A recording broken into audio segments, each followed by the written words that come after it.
और पाकिस्तान से breaking news यह है कि पीओके में पाकिस्तानी सेना के खिलाफ बगावत हो गई है। पीओके के नेता हैं अजमल राशिद, जिन्होंने अपनी ही सेना पर, अपनी ही सरकार पर बड़ा आरोप लगाया है कि पाकिस्तान की सेना सिर्फ और सिर्फ अय्याशी कर रही है और लाइन ऑफ कंट्रोल यानी कि एलओसी पर लड़ने के लिए, मरने के लिए हमारे बच्चों को छोड़ दिया जाता है। पीओके की आवाम अब घास की रोटी खाने को मजबूर है। पाकिस्तान सिर्फ अपनी पब्लिक को, अपनी जनता को परमाणु बम का सपना दिखाता है, लेकिन बात जब जनता के भले की आती है तो फिर सरकार पीछे खड़ी हुई दिखाई देती है। और ये कोई पहला मौका नहीं है कि जब पाकिस्तान के खिलाफ आवाज उठी हो या पाकिस्तान में पाकिस्तानी सरकार और पाकिस्तानी सेना के खिलाफ इस तरह की नाराजगी जाहिर की गई हो। खुले तौर पर, खुले मंच पर पीओके के आवामी एक्शन कमेटी के नेता हैं अजमल राशिद, जिन्होंने आरोप लगाया है, सीधे तौर पर उन्होंने पाकिस्तानी सेना को अय्याशबाज कहा है कि हमारी सेना अय्याशी करती है, पाकिस्तान की सेना अय्याशी में मस्त है और एलओसी पर मरने के लिए हमारे बच्चों को छोड़ दिया जाता है। उन्होंने कई सवाल भी खड़े किए।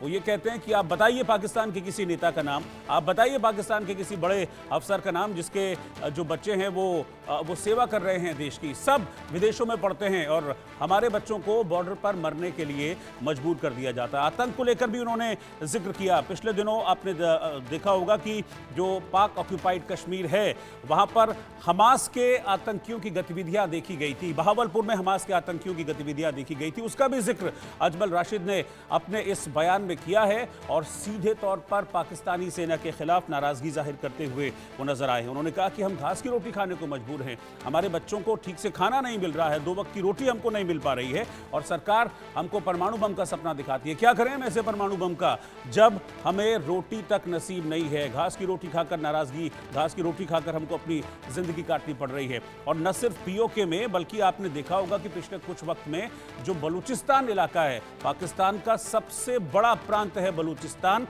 वो प्रांत भी अपनी नाराजगी बार बार जाहिर करता है और इसीलिए बलूचिस्तान चाहता है कि हम पाकिस्तान से अलग हो जाए ताकि फिर हम खुशहाली के रास्ते पर आगे बढ़ सकें।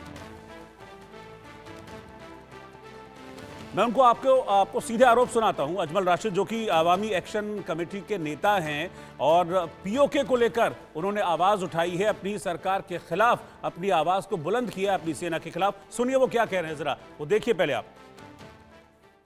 और हमें ये पूरा सच अपने नौजवानों को बताना चाहिए। मैं समझता हूं कि आज जिन लोगों के बच्चे मारे गए, शहीद हुए हैं, हम उनके दुख में बराबर के शरीक हैं, लेकिन हम समझते हैं कि महज दुख करने से, और ये किस मर्ज की दुआ है जब भुट्टो साहब ने यहाँ पे कहा था कि हम घास खाएंगे लेकिन हम एटम बम बनाएंगे। और लिटरली ये जो है वो कश्मीर के और पाकिस्तान के मुख्तलिफ इलाकों में, खित्तों में लोग घास खाने पे मजबूर हैं, इसलिए कि अरबों डॉलर जो है वो इन्होंने कुर्बान किए, सेक्रीफाइस किए, टैक्सेस जो है वो बर्दाश्त किए। और ये यहाँ पे जो एटमी प्रोग्राम बना वो भी कश्मीर को जो आजादी नहीं लेके दे सका। और आज जो है वो 7 लाख की जो रेगुलर जो फौज है, वो जो बजट खा रही है, उनकी जो अय्याशियां हैं, उन पे जो खर्च हो रहा है, वो किस मर्ज की दुआ है? क्यों गरीबों के बच्चों को जो है वो भेजा जा रहा है आगे मरने के लिए? और फिर यहाँ से मुझसे बेशतर एक मुकर्रर ने बात की है 2019 के हवाले से, जब मोदी ने जो है वो कश्मीर की जो स्पेशल हैसियत थी उसको खत्म किया, तो होना तो ये चाहिए था, वहां पे जो जवाब आना चाहिए था पाकिस्तानी स्टेट की तरफ से, जिसने ये सारी फौज, ये सारा एटमी प्रोग्राम इस बुनियाद पे किया था कि हमने कश्मीर जो है वो इंडिया की बड़ी ताकत है, उससे लड़के कश्मीर को लेना है। तो जब उन्होंने वो उस तरह के इक़दाम किए तो ये कुछ भी नहीं कर सके। तो अजमल राशिद के शब्दों को अगर आप कम शब्दों में समझना चाहें तो वो ये कह रहे हैं कि पाकिस्तान की सरकार और पाकिस्तान की सेना दरअसल फेल्ड स्टेट हैं, पूरी तरीके से वो फेल हैं। वो कह रहे हैं कि भेदभाव होता है, फंड सारा का सारा सेना के अय्याशियों में खर्च हो जाता है और हम जैसे लोग जो आम पब्लिक है उन्हें घास की रोटी खानी पड़ती है। इस बात की चिंता न पाकिस्तान की सरकार को है, इस बात की चिंता पाकिस्तान की सेना को भी नहीं है और मरने के लिए हमारे बच्चों को एलओसी पर छोड़ दिया जाता है। पाकिस्तानी सेना, पाकिस्तान की सरकार, उनके बड़े बड़े नेताओं के बच्चे विदेशों में अय्याशियां कर रहे हैं। बड़ा आरोप पीओके से सामने आया है पाकिस्तानी सेना को लेकर। मैं आपको ग्राफिक्स के जरिए बताता हूं कि क्या मेन पॉइंटर्स हैं जो बातें अजमल राशिद ने कही है। उनका कहना है कि पाकिस्तान सरकार भेदभाव करती है, संस्कृति और इतिहास मिटाने पर पाकिस्तान की सरकार तुली हुई है। पाकिस्तान ने कई किताबों और कई नक्शों पर प्रतिबंध लगाया।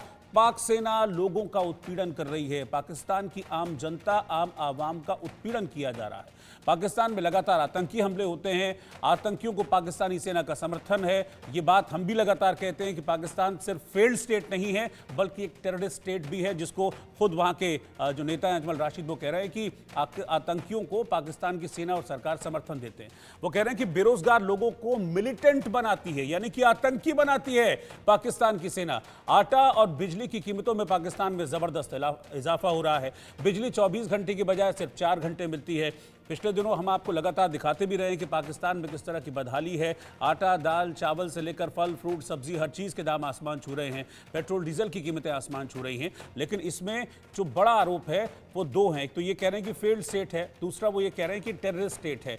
वो कह रहे हैं कि बच्चों को एलओसी पर धकेल दिया जाता है और आतंकी बनाया जा रहा है। जो कमज़ोर तबके के लोग हैं, जो कमज़ोर तबके के बच्चे हैं, जो युवा हैं, उनको आतंकी बना रही है सेना। इस तरह के गंभीर आरोप अजमल राशिद की तरफ से लगाए गए हैं। और अब आप देखिए, आपको मैं फिर से एक बार वापस लेके चलूंगा। कुछ वक्त पहले जब पाकिस्तान की असेंबली में इस बात का जिक्र किया था मौलाना फजलुर रहमान ने, उन्होंने शायद इसी नाराजगी का जिक्र किया था। उन्होंने कहा था कि देश की जो आवाम है उसके कुछ प्रांत ऐसे हैं जहां पर सरकार के खिलाफ, सेना के खिलाफ नाराजगी लोगों के मन में घर कर रही है और वो एक दिन फूटेगी तो फिर टुकड़े टुकड़े पाकिस्तान के हो जाएंगे। पहले उन्होंने कहा था 2 टुकड़े होंगे पाकिस्तान के, 2 स्टेट जो है पाकिस्तान से अलग हो जाएंगे। फिर उसके बाद उन्होंने कहा था कि 4 स्टेट ऐसे हैं जो टूटकर पाकिस्तान से अलग हो जाएंगे। अब वही नाराजगी, वही गुस्सा देखा जा रहा है। और पीओके से ये पहली बार ऐसा नहीं है कि इस तरह की आवाज उठी हो। पीओके से पहले भी आवाजें उठी हैं, क्योंकि पाक ऑक्यूपाइड कश्मीर में टेररिस्ट कैंप चलाए जाते हैं और उन टेररिस्ट कैंप से वहां पर रहने वाले जो लोग हैं, जो आम आवाम है, जो शांति प्रिय वहां के लोग हैं,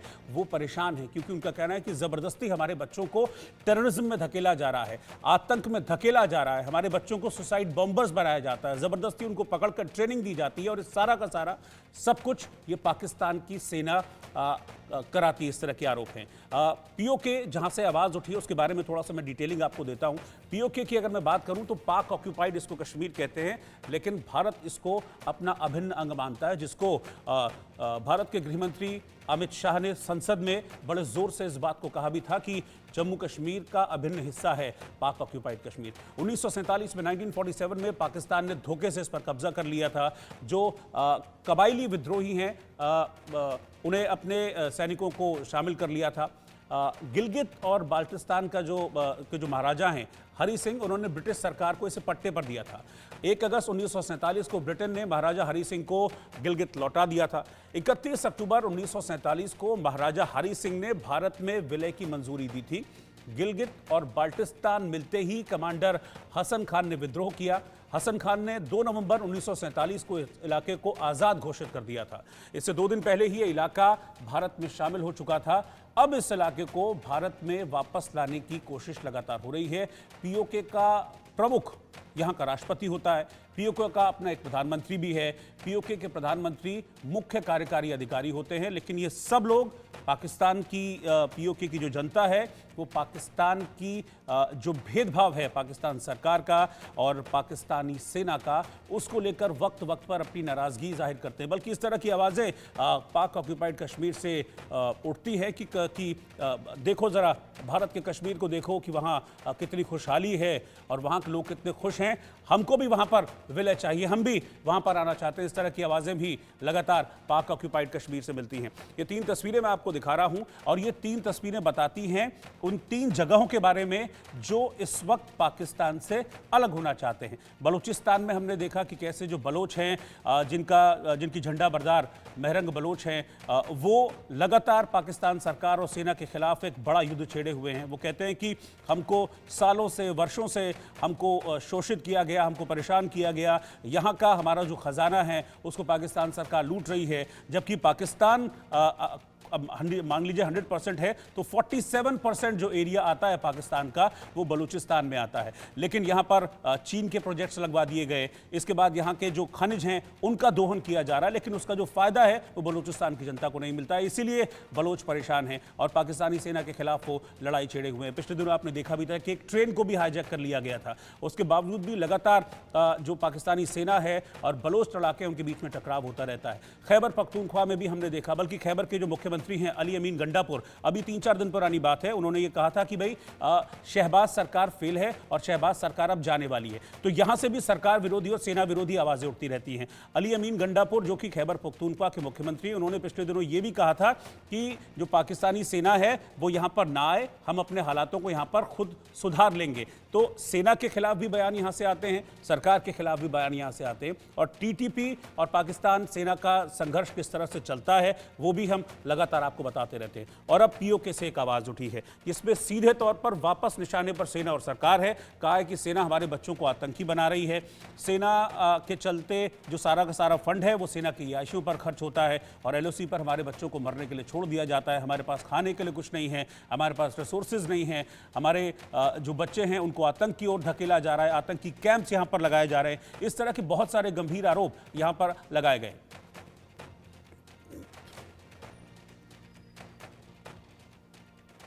और जैसा कि मैंने आपको बताया भी था कि पिछले दिनों की बात है, बहावलपुर में हमने देखा था कि हमास की एंट्री भी हुई थी। ये बात तो जगजाहिर है कि पीओके यानी कि पाक ऑक्यूपाइड कश्मीर में आतंकी कैंप चलते हैं, यहाँ पर आतंकियों को ट्रेनिंग दी जाती है। लेकिन अब इस एरिया को, इस इलाके को ग्लोबल टेररिज्म हब के तौर पर डेवलप करने की कोशिश पाकिस्तान की सेना और सरकार यहाँ पर कर रही है। इसलिए पिछले दिनों हमास को भी यहाँ पर न्योता दिया गया था। उसके क्या मायने हैं? उसका मायना यह है कि जो आतंकी गतिविधियां हैं उनको और मजबूती मिले, इसलिए हमास को भी यहाँ पर इंट्रोड्यूस किया गया था। और हमास के जो बड़े नेता हैं वो यहाँ पर पीओके में उनको नोटिस किया गया था।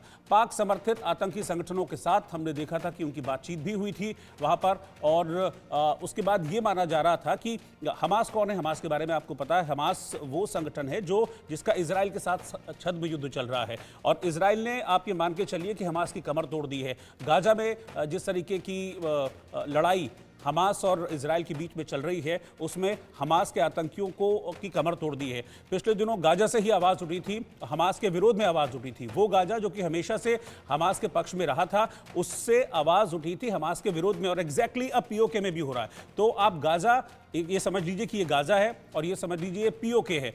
दोनों पहले सपोर्ट में रहते थे आतंक के, लेकिन अब यहां से आवाजें उठने लगी हैं। क्यों? क्योंकि लोग परेशान हो रहे हैं। हमास के जो गाजा के लोग हैं वो कहते हैं हमें हमास नहीं चाहिए क्योंकि हमको आतंक देता है। पीओके के लोग कहते हैं कि हमें भी आतंक नहीं चाहिए, हमें पाकिस्तानी सेना नहीं चाहिए क्योंकि ये हमको आतंक दे रही है, हमारे बच्चों को खत्म कर रही है, हमारे बच्चों को बर्बाद कर रही है और उनके हाथ में हथियार थमा के उनको आतंक की आग में धकेला जा रहा है। तो इस तरह की आवाजें पीओके से उठ रही हैं और सीधे तौर पर ये आवाजें वही रहने वाले लोगों की सामने आ रही है, क्योंकि वो लोग जो सालों से वहाँ पर रह रहे हैं, पाकिस्तानी सरकार का एक ऐसा रवैया जो ये बताता है कि बिल्कुल एक गलत बर्ताव उनके साथ किया जाता है, उसको लेकर नाराज़गी है। पाकिस्तानी सेना को लेकर नाराज़गी है कि पाकिस्तानी सेना जो फंड मिलता है उसको सब खा जाती है और यहाँ पर जो डेवलपमेंट्स होने चाहिए थे वो डेवलपमेंट्स नहीं हो रहे हैं। इस बात को लेकर लगातार नाराज़गी बढ़ती जा रही है। पीओके में पाकिस्तानी सेना और सरकार किस तरीके से अत्याचार करती है ये भी मैं आपको अब ग्राफिक्स के जरिए बताता हूँ। बहुत कुछ है बताने के लिए पीओके में, क्योंकि इतनी सारी चीज़ें वहाँ पर हो रही हैं और वहाँ से आवाज़ें लगातार उठती रहती हैं कि हमको नहीं रहना है पाकिस्तान में, हमको अलग हो जाना है, हमको भारत में विलय करना है। इस तरह की आवाज़ें एक बार नहीं 10 बार, 50 बार, 100 बार वहाँ से उठी हैं। मैं आपको बता दूं कि 2024 से अब तक 100 नौजवान यहां से गायब हो चुके हैं, यानी कि एक साल से भी कम वक्त में यहां से 100 नौजवान गायब हो चुके हैं। पानी, बिजली, सड़क, यानी कि जो कहते हैं ना कि मूलभूत सुविधा है वो नहीं है यहाँ पर, इनका घोर अभाव है। स्कूल कॉलेज की भारी किल्लत वहाँ पर है क्योंकि सरकार चाहती नहीं है, सेना चाहती नहीं कि यहाँ के जो रहने वाले बच्चे हैं वो पढ़ें। क्यों? क्योंकि उनके हाथों में हथियार थमाना है, उनको आतंकी बनाना है। नौजवानों को आतंकी बनाने की ट्रेनिंग यहाँ पर दी जाती है, जिसके लिए बड़े बड़े आतंकी कैंप यहाँ पर एस्टेब्लिश किए गए हैं। अस्पतालों का संकट है, बिल्कुल नर्क जैसा माहौल है और विरोध करने पर पाकिस्तानी सेना यहाँ की आम जनता पर गोली चलाने से बिल्कुल भी गुरेज नहीं करती है। सर्जिकल स्ट्राइक की मैं आपको याद दिलाता हूँ, जो सर्जिकल स्ट्राइक हुई थी वो सर्जिकल स्ट्राइक पीओके में ही हुई थी, जहाँ पर बहुत सारे आतंकी कैंपों को तबाह कर दिया गया था। हालांकि पाकिस्तान इस बात को कभी भी मानता नहीं है कि वहाँ पर किसी भी तरह के आतंकी कैंप्स चल रहे थे। मेरे साथ इस वक्त कुछ खास मेहमान जुड़ रहे हैं। मेरे साथ हुसैन जावेद साहब जो कि पाकिस्तानी पत्रकार हैं, वो इस वक्त साथ में हैं। अजय जांडियाल हमारे संवाददाता भी लाइव जुड़े हैं, और मेजर जनरल रिटायर्ड अनुज माथुर साहब, सीनियर डिफेंस एक्सपर्ट। आप सभी का बहुत बहुत स्वागत है। लेकिन पहले हुसैन साहब, मैं आपके पास आऊँगा। पीओके से ये जो आवाज़ उठ रही है, अवामी एक्शन कमेटी के नेता हैं अजमल राशिद, वो ऐसा क्यों कह रहे हैं कि पाकिस्तानी सेना जो है वो अय्याशी करती है और हमारे बच्चों को मरने के लिए एलओसी पर छोड़ दिया जाता है? रोहित जी, सबसे पहले आपका शुक्रिया कि आपने इनवाइट किया, और जितने भी पैनलिस्ट हैं उनको भी सलाम। सर देखिए, ये आपने किसी एक्शन कमेटी के जो फर्द है, इनका ना हमने नाम सुना, ना कभी ये जो एक्शन कमेटी है इनकी क्या स्टैंडिंग है, ना हमने कभी इनको सुना। आजाद कश्मीर में इलेक्शंस जो है वो यही तो दर्द है सब। हुसैन साहब, यही दर्द है। वो कहते हैं कि हमको कोई सुनता ही नहीं है पाकिस्तान में। वो यही तो दर्द बयां कर रहे हैं कि हमको कोई सुनता ही नहीं है। देखिए रोहित, आजाद कश्मीर की जो मेन स्ट्रीम सियासी जुमात,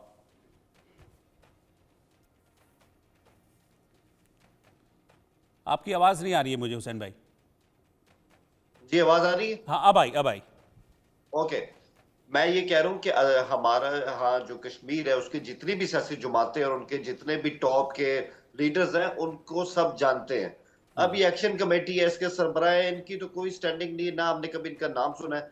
और अभी मैं आपका इंट्रो सुन रहा था, आपने कहा कि आजाद कश्मीर के अंदर सड़कों का मसला है, एजुकेशन का मसला है। शायद आई थिंक आपको उसके बारे में जानकारी नहीं है। आजाद कश्मीर में एजुकेशन का पूरा एक नेटवर्क है।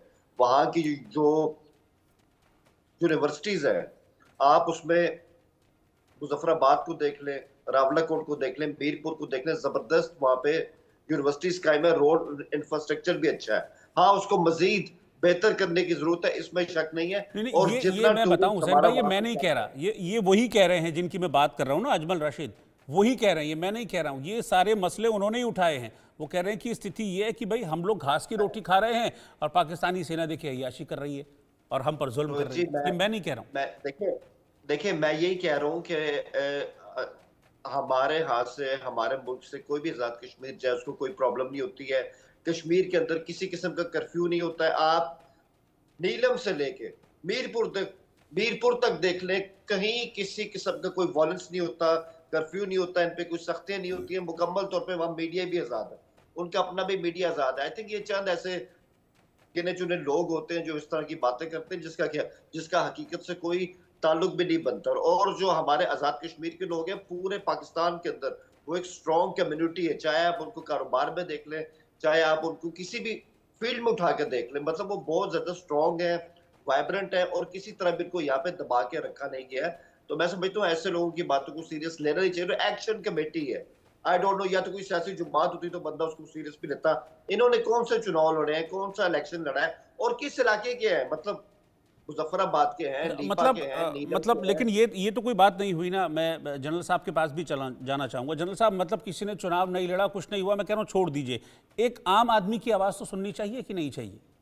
या वो कोई इलेक्शन लड़ेगा, चुनाव लड़ेगा, कोई बड़ा नाम होगा तभी उसको सुना जाएगा? नहीं, बिल्कुल रोहित, आप बिल्कुल ठीक कह रहे हैं। देखिए, मैं आपको एक बात बताऊं कि ये हमको समझने की जरूरत है। ये सिर्फ कश्मीर का मसला नहीं है। पहली बात तो कश्मीर हमारा कहना, मुझे इस पे बहुत बड़ा ऑब्जेक्शन है।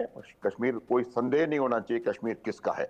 ये लीगली हर प्रकार से इसमें कोई संदेह नहीं है कि कश्मीर क्या है, उसका स्टेटस क्या है, पहली बात।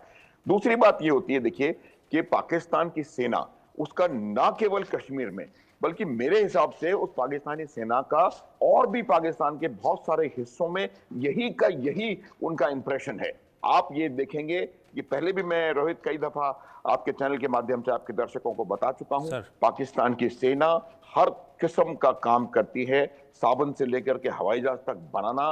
उनको वो एक कॉमर्शियल आउटफिट है, वो प्रोफेशनल आर्मी मुझे बहुत कम नजर आती है। और यही वजह है कि आज तक उस पाकिस्तान की सेना ने कोई भी युद्ध कहीं से भी नहीं जीता है, चाहे वो यहां हो या कहीं और हो। तो ये उनको समझने की आवश्यकता है। मैं ये कहना चाहता हूं हुसैन जावेद जी से भी और बाकी लोगों से भी कि जब तक आप उस सेना को जो कि नॉन प्रोफेशनल है उसको प्रोटेक्ट करते रहेंगे, जब तक उससे आप सवालात नहीं करेंगे, जब से आप उस सेना से को प्रोफेशनल बनने के लिए बाध्य नहीं करेंगे, तब तक इस प्रकार की समस्याएं रोहित होती रहेंगी।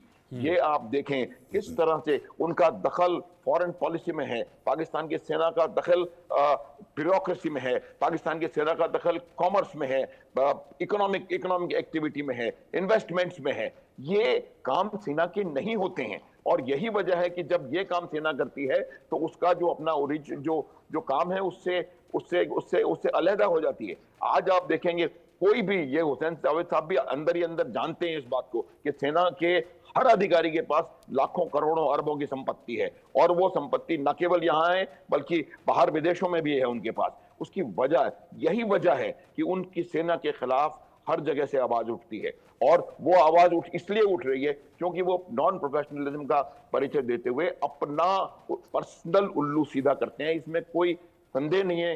बड़ा मुश्किल होगा उनके लिए इस बात को एग्री करना, क्योंकि पाकिस्तान की सेना के खिलाफ कोई भी चीज एग्री करना खतरे से खाली मेरे हिसाब से नहीं होता है रोहित। लेकिन ये बात बिल्कुल निश्चित है कि उनका वहां पर जो काम है उसकी वजह से वहां पर सेना के खिलाफ आवाज उठ रही है। डेवलपमेंट आप दोनों कश्मीर को उठा करके देख लें, ठीक है सर। नजर एक बात और बताऊंगा कि मैं, दूसरी बात ये होती है कि वहां के जो लोग हैं, देखिए जब आप न केवल वहां के, अब यही समस्या बलोचिस्तान की है, यही समस्या खैबर पख्तूनख्वा की है। जब आप उनके लोगों को उनका अपना स्टेटस नहीं देंगे, अब उनकी एंटाइटल्ड चीजें हैं वो नहीं देंगे, तो मुझे लगता है कि इस प्रकार की बातें होना बहुत लाजमी है। और यही वजह है कि वहां टाइम टू टाइम इस तरह की बात उठती है। माने या न माने ये कोई प्रश्न नहीं है। जो सत्य है अगर आप उसको नहीं मानेंगे तो उसका सोल्यूशन नहीं निकाल पाएंगे आप। ये मेरा कहना है रोहित। ठीक है, मैं आप लोगों के पास आता हूं। जरा एक ब्रेकिंग न्यूज़ पाकिस्तान से और है, वो मैं बता दूं, फिर मैं आप लोगों के पास वापस आऊंगा इसी पर चर्चा करने के लिए। पाकिस्तान के चोलिस्तान गांव से खबर यह है कि वहां पर भीषण सूखा पड़ा हुआ है और सूखे की वजह से एक गांव वीरान हो गया है। 100 परिवारों ने अपना पुश्तैनी मकान वहां से छोड़ दिया है।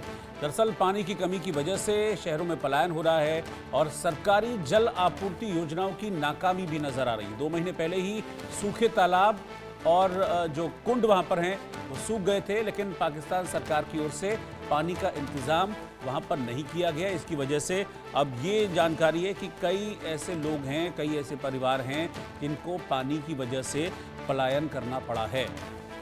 पाकिस्तान के चोलिस्तान से ये खबर है जहां पर भीषण सूखे की वजह से 100 परिवार पलायन कर गए, यानी कि जो अपना घर था उसको छोड़कर दूसरी जगह जाने पर वो मजबूर हो गए। हुसैन जावेद साहब हैं इस वक्त मेरे साथ। हुसैन साहब, बहुत सारी परेशानियां हैं, लेकिन जब भी आवाज़ उठती है पाकिस्तान से, चाहे वो बलूचिस्तान से हो, फिर चाहे वो POK से हो, फिर चाहे वो खैबर से हो, पाकिस्तानी सेना और सरकार के खिलाफ ही क्यों उठती है? अभी 2-3 दिन पहले की बात है, अली अमीन गंडापुर ने भी ये तो कह दिया था कि ये अब हो गया इसका टाइम, इस सरकार के, तो सरकार जाने वाली है। देखिए रोहित, इसमें मैं यही कहूंगा, आपने अली अमीन साहब की बात की। अली अमीन साहब जो है वो विकेट के दोनों तरफ खेलते हैं, सियासतदान है और वो इमरान खान की चुरुस पॉलिसी भी है। और इमरान खान और एस्टेब्लिशमेंट के बीच में अगर इस टाइम कोई बेहतरीन बंदा है जो कि उनके बीच में टॉक्स कर रहा है, जो कि उनके बीच में ब्रिज बन सकता है, वो गंडापुर साहब है, इसमें कोई शक नहीं है। तो इस तरह के जो बयान देते हैं वो आके, जाहिर बात है वो अपनी सियासी जो उनकी कॉन्स्टिट्यूंसी उनको मुतमईन करते हैं, अंदर से वो एस्टेब्लिशमेंट के साथ है। देखिए ऐसा नहीं होता। और अली अमीन ने कभी कोई ऐसा बयान नहीं दिया जिसको आप ये इस तरह कह सकें कि ये फौज के खिलाफ है या स्टेट के खिलाफ है। वो गद्दार नहीं है, वो हमारे ही एक सूबे के CM है। वो जो कुछ कर रहे हैं वो अपनी सियासी जुमात के लिए कर रहे हैं और उनका स्टेट इशूज पे कोई ऐसा इख्तलाफ नहीं है। दूसरी बात मैं ये कहूंगा, देखिए मैं इसमें यही बात कहूंगा, अगर आपने जो आपका असल टॉपिक था ना कश्मीर का, हमारे कश्मीर के अंदर जो इस वक्त हमारे पास है उसके अंदर कई जंगलों में ना कोई ऑपरेशन नहीं चल रहे, कोई आतंकवादी घात लगा के हमारी आर्मी के ऊपर अटैक नहीं कर रहे हैं। ये सब कुछ हो रहा है कुपवाड़ा के अंदर हो रहा है, ये सब कुछ हो रहा है टोडा में हो रहा है, ये सब कुछ हो रहा है राजौड़ी में हो रहा है, जो कि आपके पास के इलाके हैं। हमारे यहाँ इनसाइड कश्मीर ऐसा जनरल साहब, और वो क्यों हो रहा है, उसकी वजह भी बता दीजिए जनरल साहब, जहां का जिक्र कर रहे हैं। आपको भी बताता हूं और रोहित, मैं आपको साफ तौर पे कहना चाह रहा हूं कि इसकी वजह है, यहाँ पर वो लगातार पाकिस्तान की सेना, क्योंकि मैंने पहले भी कहा आपको कि ये पाकिस्तान की स्टेटेड पॉलिसी है, पूरी दुनिया का अकेला देश है जिसकी स्टेटेड पॉलिसी है आतंकवाद। Bharat bleed India by 1000 cuts, ये सरकार की पॉलिसी है और वही पॉलिसी का नतीजा है कि वो भारत में हर जगह कोई ना कोई प्रयास इस प्रकार का करते रहते हैं जिससे कि भारत को नुकसान पहुंचाया जा सके। और ये मैं साफ बता देना चाहता हूं कि वो नुकसान पहुंचाने में बिल्कुल सफल नहीं रहे हैं। पिछले 30 सालों से वो लगातार प्रयास कर रहे हैं, जियाउल हक के टाइम से, और वो लगातार प्रयास करते हैं। पंजाब में कोशिश की, अब बांग्लादेश में जाकर के नॉर्थ ईस्ट ऑफ इंडिया में कुछ करने की कोशिश कर रहे हैं, लेकिन ये इसकी वजह सिर्फ और सिर्फ ये है कि जो स्टेटेड पॉलिसी पाकिस्तान की है to bleed India by 1000 cuts, इसमें तो जावेद साहब आप मना नहीं कर पाएंगे कि ये पॉलिसी है या नहीं है। और अकेला देश है दुनिया का जिसका कि किसी देश के खिलाफ पॉलिसी जो है वो आतंकवाद के ऊपर आधारित है, और इसी वजह से वो आतंकवाद यहाँ करवाने का कोशिश कर रहे हैं। आप अपने वहां जाकर के देखिए। रोहित, एक सेकंड और प्लीज। जिस प्रकार के हमले उनकी सेनाओं पर हो रहे हैं, जिस प्रकार के अटैक्स, चाहे वो खैबर पख्तूनख्वा हो, चाहे वो बलोचिस्तान हो या ईरान का हिस्सा हो जहां पर जाकर के पाकिस्तानी लोगों को मारा जा रहा है, और खास करके तो ये तमाम चीजें जो होती है ना, इसका जो मेन बेसिस होता है। ठीक है, मेरे ख्याल से हुसैन साहब कुछ कहना चाह रहे हैं, बस 10 सेकंड हुसैन साहब आप अपनी बात रख लीजिए क्योंकि फिर मुझे नेक्स्ट टॉपिक पे जाना है, प्लीज। जी रोहित जी, मैं सिर्फ एक लाइन कहूंगा। जहां आपने बात की बलूचिस्तान की, केपीके की, 1 महीने के स्टैट सर उठा के देख लें कितने अटैक्स के अंदर गिरावट आ चुकी है। जो आए होते थे हमले, आज वो कहां पर है, सब आपके सामने है।